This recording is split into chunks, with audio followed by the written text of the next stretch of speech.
This is my Daikon radish, which weighs about 1 kilo. I'm going to make some lo bak gu, or in Putonghua known as lo bo gao. So I just need to peel it and then shred it with a julienne cutter. And I've got my mushrooms and shrimps, dried shrimps, been soaking there for the last couple of hours. Got to shred it all now. Tried this thing here. Didn't seem to be as effective.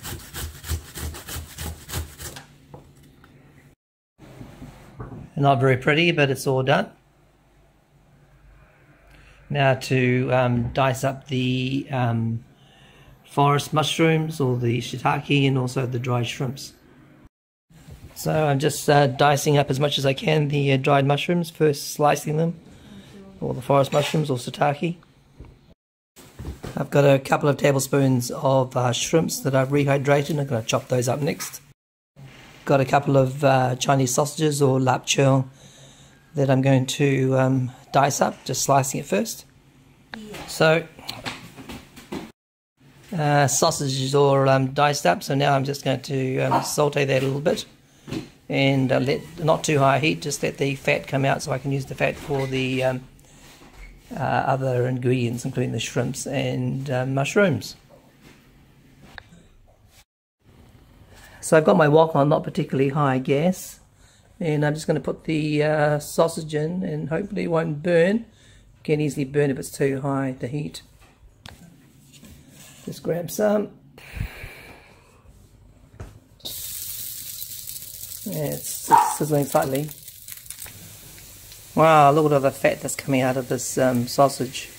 Smells really nice. So I'm going to add all the other dry ingredients now. That's the dried shrimps.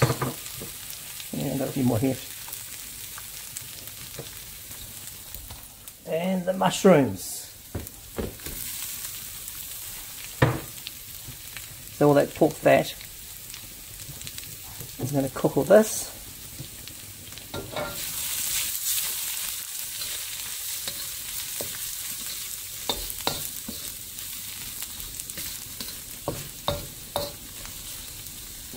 Just going to keep cooking that until it's toasted.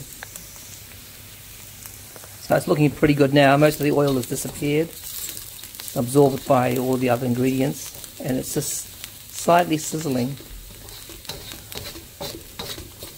from the moisture that's been leaking out and just boils away. So I'm going to take this off now, turn it off, and store the ingredients. It looks like a bit hot now. I've got it going again. I'm just going to toss all the Daikon radish in.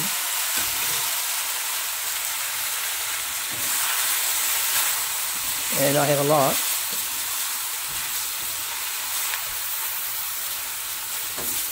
And I think I need chopstick for this.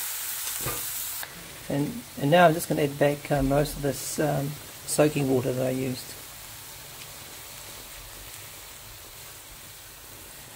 Ooh, a couple of shrimps there I didn't catch. And cover it for till it's cooked, about 7 minutes or so.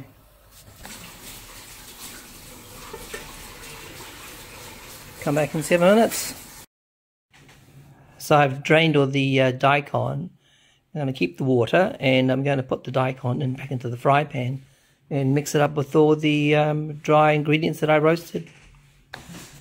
To my 2 cups of water left over from the strainer, or extract from the strainer, I've added 2.5 cups of rice flour, and I'm just going to add a couple of tablespoons of cornstarch.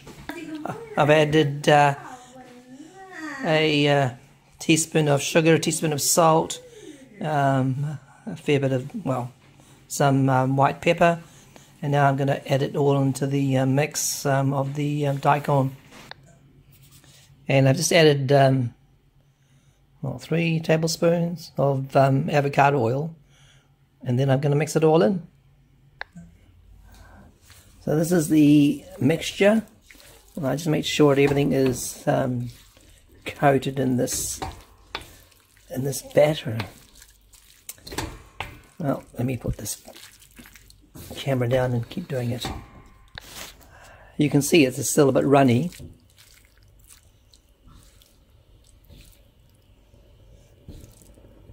So I'm just going to put it back on heat again until this all firms up and coats it evenly. Okay, so we've got the water boiling now, and we're going to put the Daikon cake on top, put it into a little cake tin thing, and we don't actually have a cover big enough, so we're going to use a bowl, such is life, to steam it. And we're going to leave it now for about an hour. Come back then.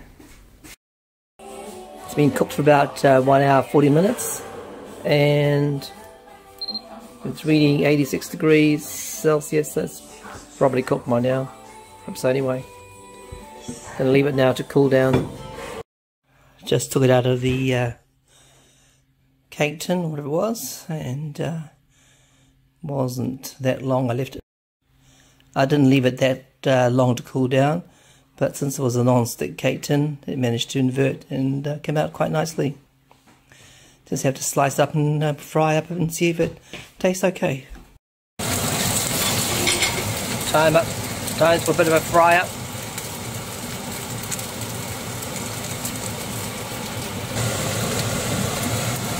It's browning quite nicely.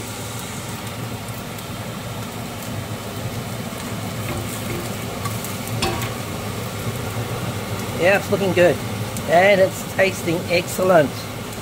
Thanks for watching.